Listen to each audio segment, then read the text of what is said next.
बात एक गांव की है जहां पर एक लड़की रहती थी। उसका पढ़ाई करने में मन भी लगता था।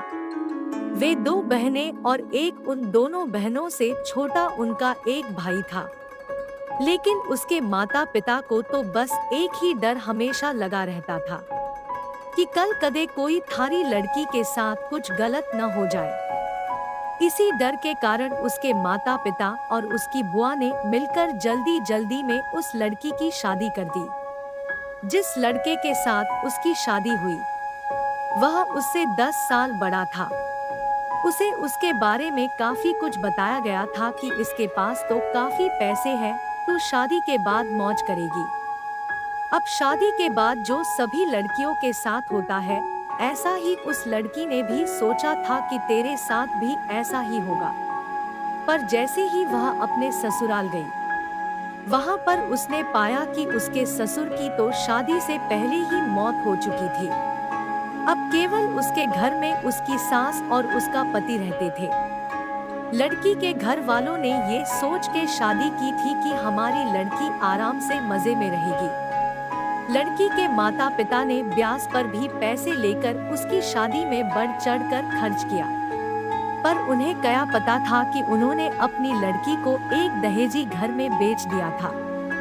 अब तो दहेज कहानी शुरू होनी ही थी। शादी के 10 ही दिन बाद उसकी सास और पति ने उस लड़की को कहा कि मेरी सरकारी नौकरी लाग जागी जो तू अपने घर से 70,000 रुपए लाके दे दे। तो वह अगले दिन अपने घर आई तो उसने ये बात अपनी माँ को बताई। तब धीरे से उसकी माँ ने यही बात उसके पिता को भी बताई। उसके पिता ने सोचा कोई बात नहीं, अपनी बेटी से तो देने हैं। उसके पिता ने कहा कि बेटी ले जा, कोई बात नहीं। अब पैसे लड़के के घर पहुंचने पर कुछ दिन तो वे सभी उससे प्यार करने लगे।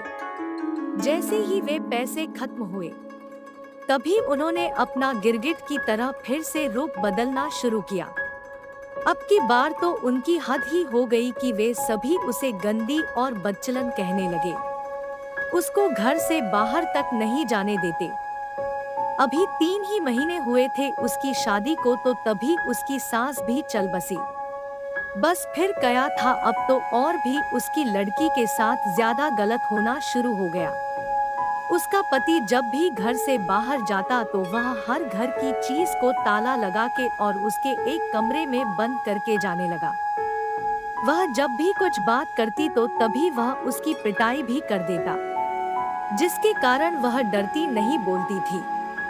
और न ही उसे कभी फोन मिलता कि वह अपने घर वालों से तो बात कर ले। जब भी वह कहती तो उसे यही बात सुनने को मिलती कि मेरे फोन में पैसे नहीं हैं। वह जब भी कुछ बात करती तो तभी वह उसकी पिटाई भी कर देता, जिसके कारण वह डरती नहीं बोलती थी। और न ही उसे कभी फोन मिलता कि वह अपने घर वालों से तो बात कर ले। जब भी वह कहती तो उसे यही बात सुनने को मिलती कि मेरे फोन में पैसे नहीं हैं। अभी उसकी शादी को 6 ही महीने हुए थे तो एक दिन उस लड़की का पिता उसके गांव से कहीं जा रहा था, तो उसने सोचा क्यों न अपनी बेटी से मिलता चलूं। तो तब उसे सच्चाई का पता चला, तो वह उसी समय अपनी बेटी की यह दशा देखकर रोता हुए उसे वापस अपने घर ले आया। घर पर आने के बाद उसने अपनी बेटी से सारी बातें पूछी। उसने फिर वहां पर लड़के के गांव में पंचायत भी की। पंचायत में फैसला आया कि तू भाई इस लड़की ने जब तलाक ही दे दे जो या तने नाहे पसंद है, तो उसने वो भी मानने से इनकार कर दिया। अब वह लड़की अपने माता पिता के पास रहकर 12वीं क्लास में पढ़ाई के साथ साथ कंप्यूटर भी सीख रही है और अपनी पिछली जिंदगी को भूलने की कोशिश करती है, पर लेकिन कोई न कोई उसे फिर से उस जिंदगी की याद दिला देता है, जिससे उसकी रूह भी कांप उठती है।